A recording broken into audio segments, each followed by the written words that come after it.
Good morning. Be realistic, demand the impossible.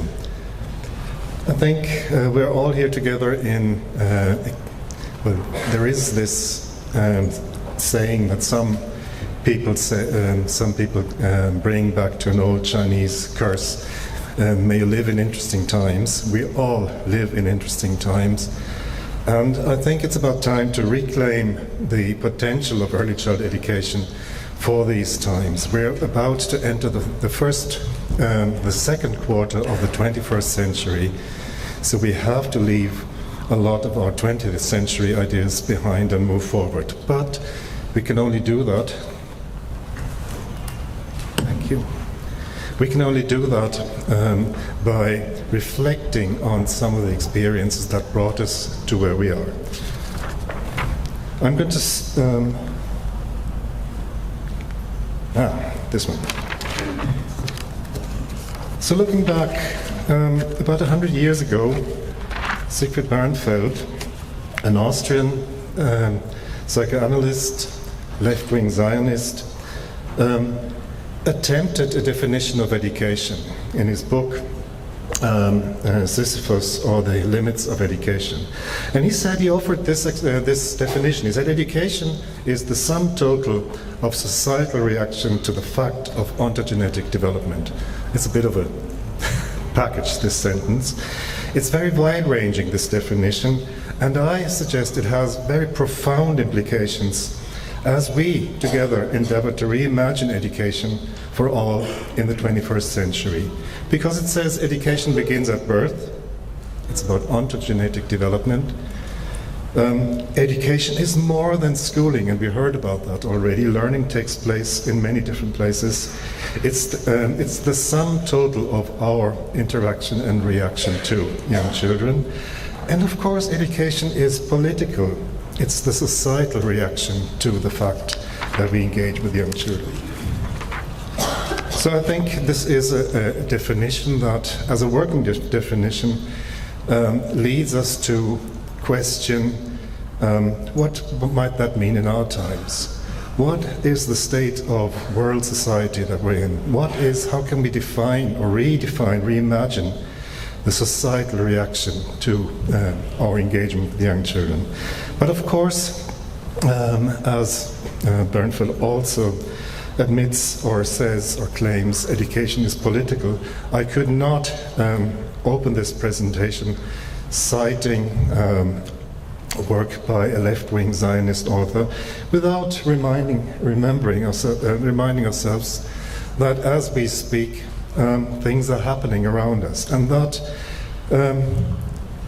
people like youth leaders like Siegfried Bernfeld, their dream, their utopia of escaping from oppression and pogroms in Europe easily turns into oppression of other peoples. So as we speak, children are being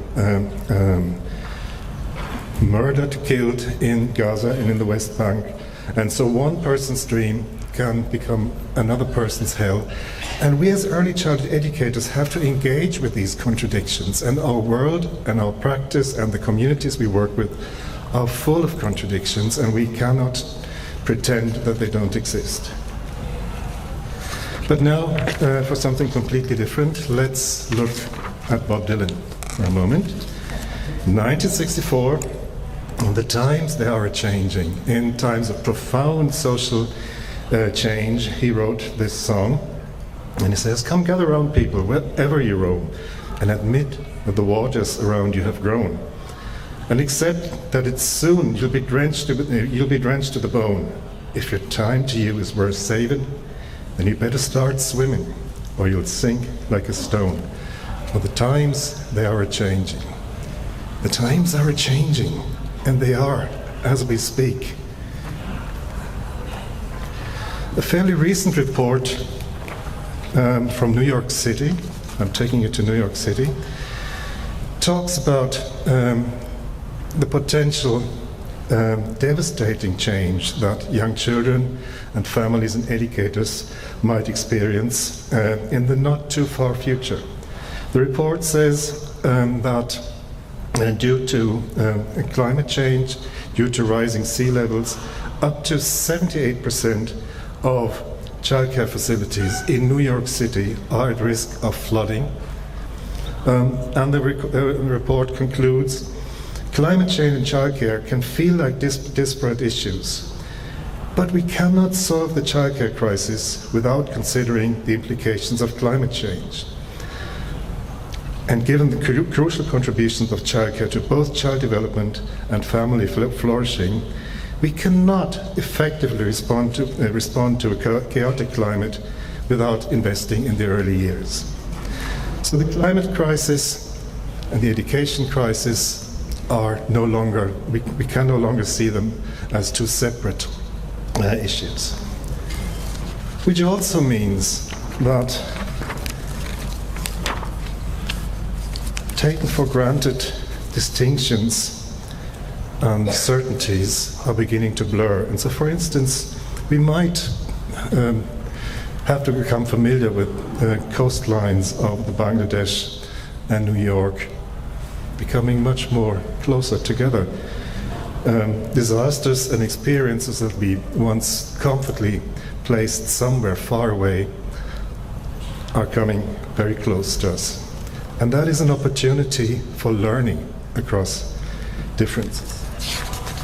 So what's the situation when you just put some of the sort of things that come around and come at you in the news, if you put them in one of these little tools that create these word clouds, it's pretty devastating. So we're talking about pandemics, we're talking about children experiencing forced migration and displacement. We're seeing loss of biodiversity, we're seeing climate change, we're seeing dysfunctional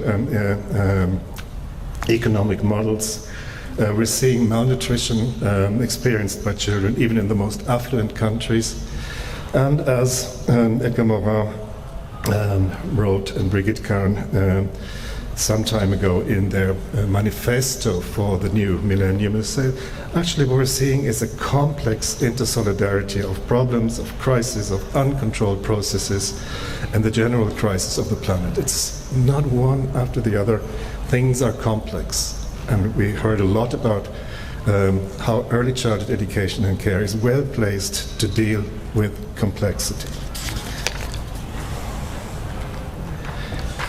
So we are living in what you might call liminal times, somehow deeply grounded in our experiences of the last century, moving into fast moving into the new century.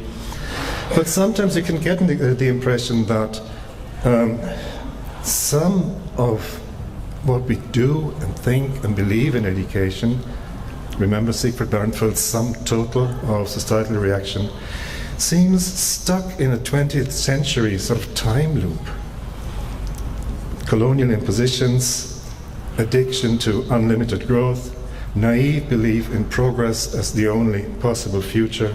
And I think that this raises urgent questions about the future directions of policy, of practice and research in early childhood education, and how we can together overcome the still dominant paradigms, the paradigms of the universal individual child and its development. Children are in community. The paradigm of decontextualized knowledge, and where it's created and how it's created in universities and implemented top-down. No, knowledge is created locally, in community, with communities, with us in this room. The paradigm of simplistic measurement and comparison.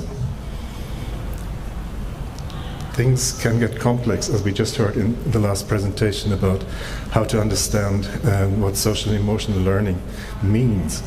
But also the paradigm of policies and practices just understood as tools for solving distinct social problems that come one by distinct professions and academic disciplines. And we heard about the power of collaboration in the first keynote this morning.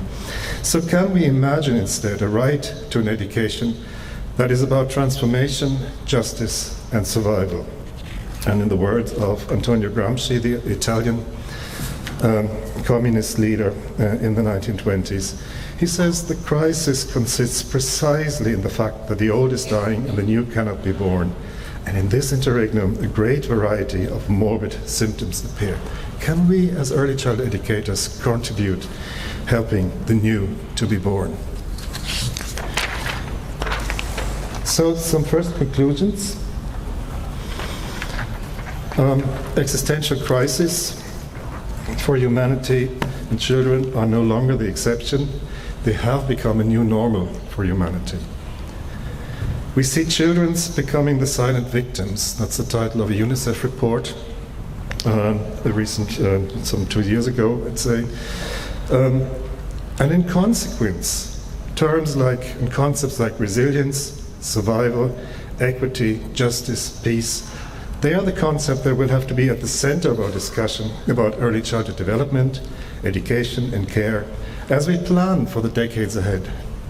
And the decade is hopefully about to start, as we heard yesterday from the president of OMEP, Mercedes. And this applies, of course, to both individual programs and services and at systems and policy level. And that's why it's so important that organizations like OMEP, with many others, speak in and with and to the policy environment. Resilient early childhood systems require multi-sectoral policies based on a universal right to education for all children from birth. Let's talk about resilience for a moment. This is Save the Children, very recently, June 24.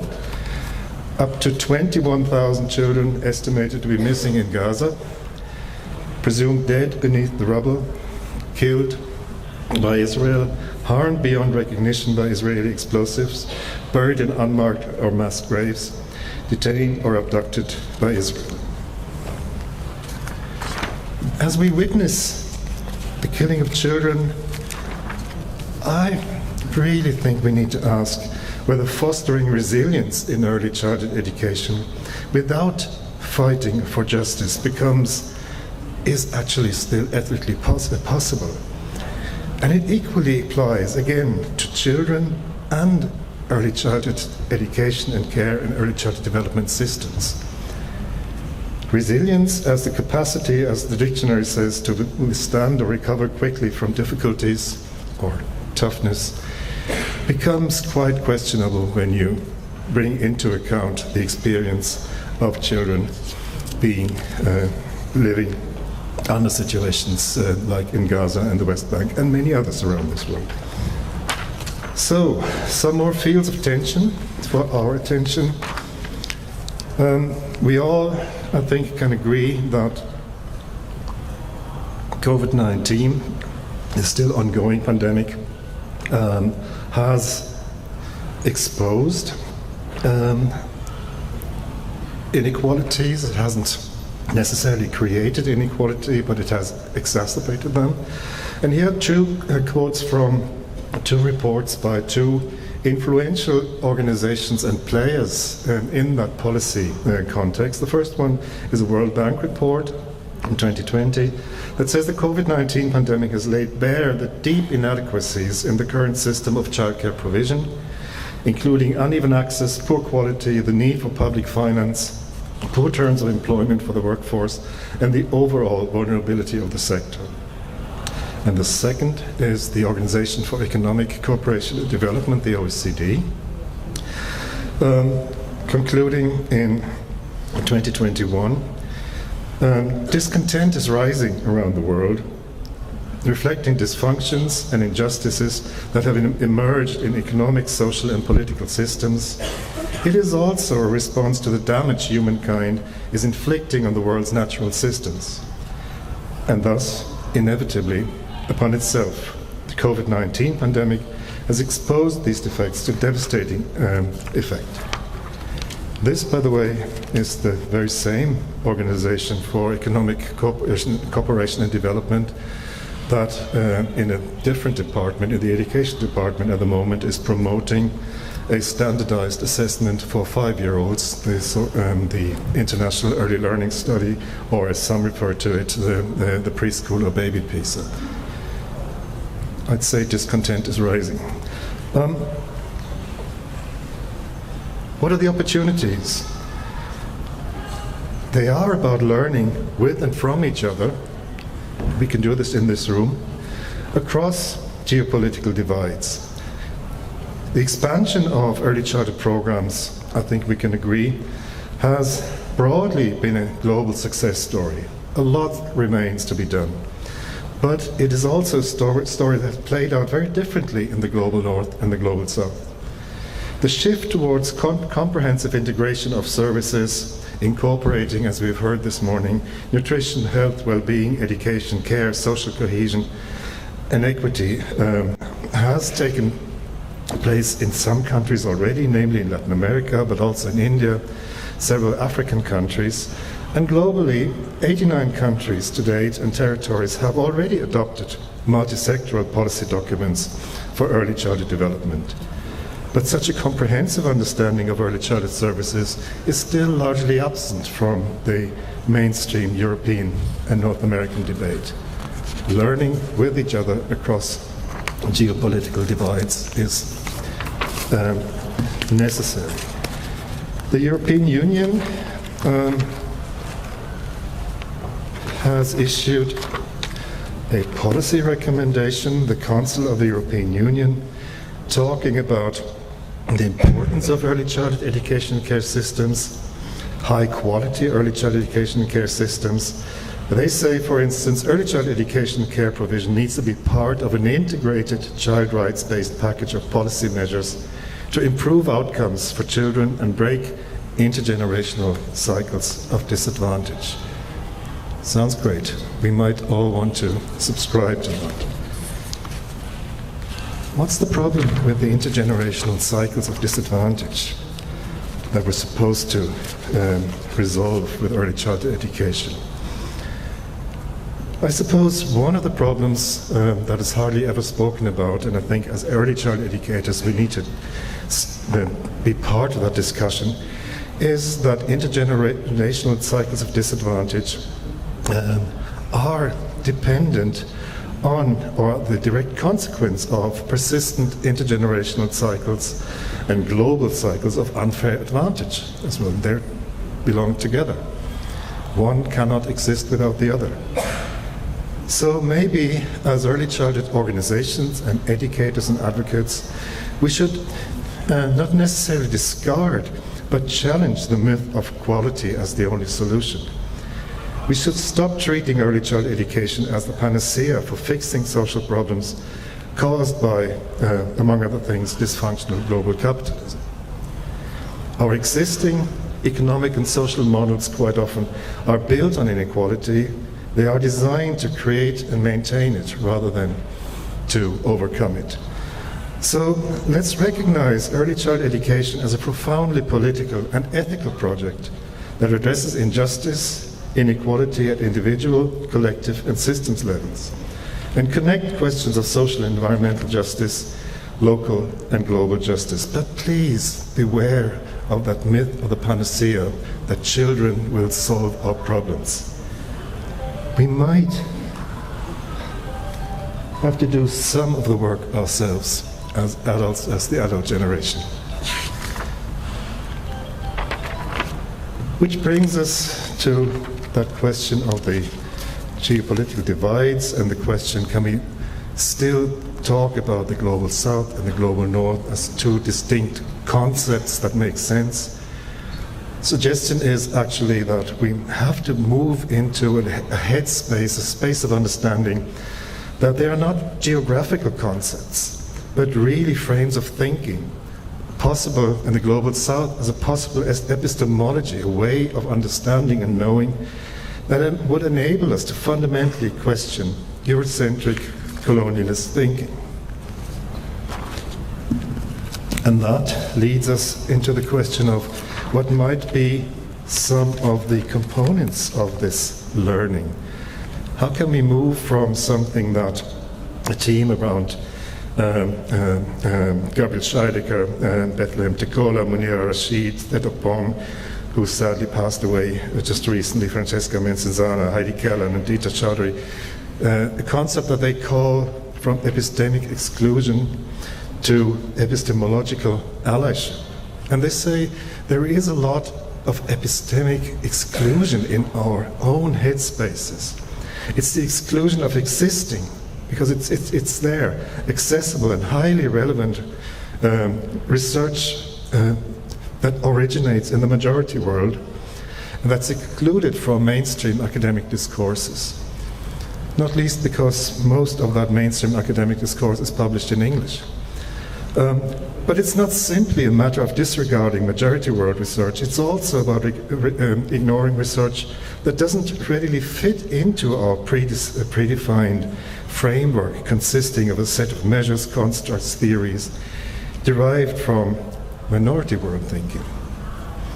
And it does represent a powerful maintenance mechanism of biases and power.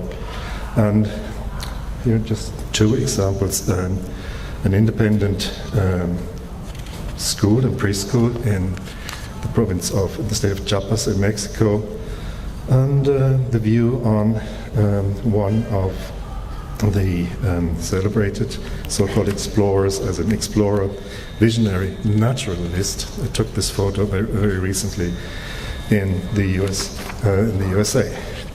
So, what does epistemic exclusion look like? We heard about the importance of the nurturing care framework, and I'm not here to criticize it, but I'm here to say that we need to be part of a critical discourse that tries to understand what is the knowledge behind that. So the nurturing care framework, we heard about it this morning, is a roadmap for the global implementation of ECD programs. It focuses on the poorest children in the majority world. But as some say, the underlying evidence has been produced overwhelmingly in the minority world.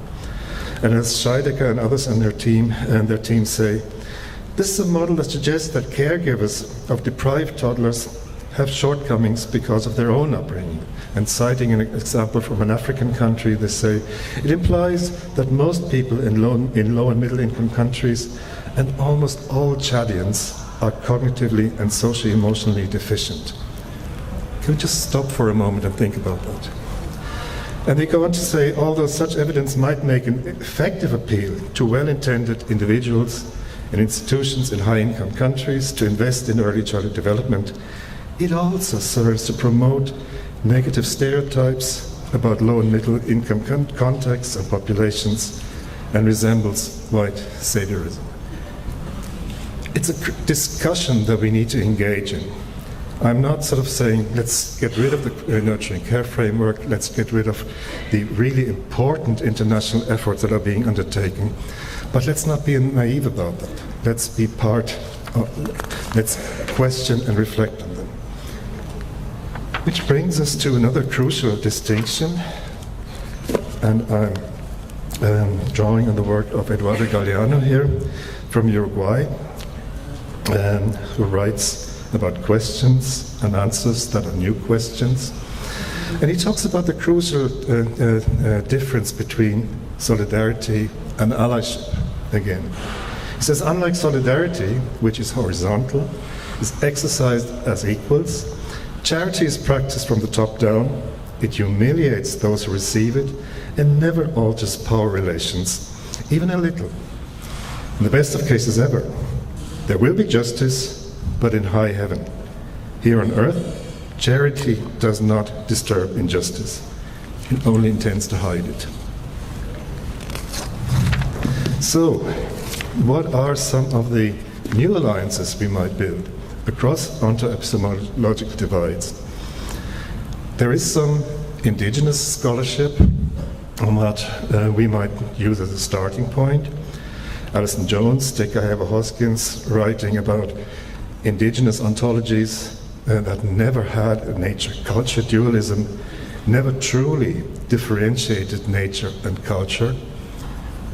And then we have the very founder of our sector, the man who invented the term kindergarten in the early 1800s, writing about young children in 1828. He says, when a child is at play, he only writes about him and the boys, so we might have to bring that into the 21st century as well. The child talks continuously, thus indicating that with him, her, talking is not yet distinguished from himself as a talker, nor names from the things named. Play and speech are the elements in which the child now lives, so he attributes the same life to all about him. The pebble, the chip of wood, the plant, the flower, the animal. Each and all can hear and feel and speak. Indigenous ontologies never had a nature-culture dualism, never truly differentiated nature and culture. That's the beginning of a conversation that we need to have. And we need to reclaim the very foundations of our field of early childhood education. But then again, Froebel didn't invent kindergarten in a vacuum. It didn't just sort of happen all of a sudden. 1830s Europe was a time of change. Bob Dylan could have sung his song in the early 1830s as well. There was a Republican movement in the 1830s all over Europe, people demanding liberty, civil rights, political rights, fighting for national unity, fighting for democratic republics rather than sort of being subject to kings and emperors. And in this context, Friedrich Froebel in 1837 opens his first kindergarten. In 1848, there's a revolution in all continental Europe, which eventually fails, doesn't go anywhere. And the victors, in 1852, as one of their first acts, the state of Prussia banned Froebel's kindergarten. Because it's risky and it's dangerous. Early education, they understood, is the basis for democratic society. We can't have that. Early education requires highly qualified, well-educated professionals, women, professionalizing women, qualifying them, paying them well. That is dangerous. We can't have that. And early childhood education as a public good and public responsibility, something that can be done and thought and practiced independent from church and state. A lot of good reasons for the state of Prussia to say, no, we can't have that. Let's ban kindergarten. It's dangerous. Let's be dangerous. So, what does that mean today? We've heard about some of the initiatives that are happening around us, not least with the involvement of organizations like yourself, like OMEP, being an important voice at the table. We've seen the Global Sustainable Development Goal Framework that talks not just about SDG 4.2, 1 year of pre-primary education, but that actually acknowledges that early childhood development education care is central to achieving the entire SDG framework. We have a document that hasn't been mentioned yet at this conference. It's called the Abidjan Principles, a set of principles that require states to provide free public education of the highest attainable quality for everyone, beginning at birth, within their jurisdiction. And we have the aforementioned Tashkent Declaration that talks about right to education from birth, whole of government, multi-sectoral and integrated policy, and of course resourcing and financing. These are very encouraging developments that we need to sort of bring into our discussion, and that we as a global organization, but also in many, many local contexts, need to promote and push and fill with life. It sort of converges into an initiative that was mentioned by Rokhaya in her speech yesterday. Just last week, the United Nations Human Rights Council adopted a resolution That is the very first official step towards a global recognition of a right to early childhood education. And it does talk about requiring countries to start with at least 1 year of free primary education, but it also says education begins at birth. Education is about early childhood education and care. And we need to bring that into one picture. This is an encouraging development, and I urge you to look it up, have a conversation in your OMEP context, locally in your countries. Talk to your government and say, so what are we doing? As a country, are we supporting this development? Are we realizing it here? So, be realistic, demand the impossible. I think we're well placed to do that as early childhood educators and advocates and scholars and policymakers, because early childhood is that magical space that is between concrete action. Things happen hands-on every Tuesday morning in our early childhood settings.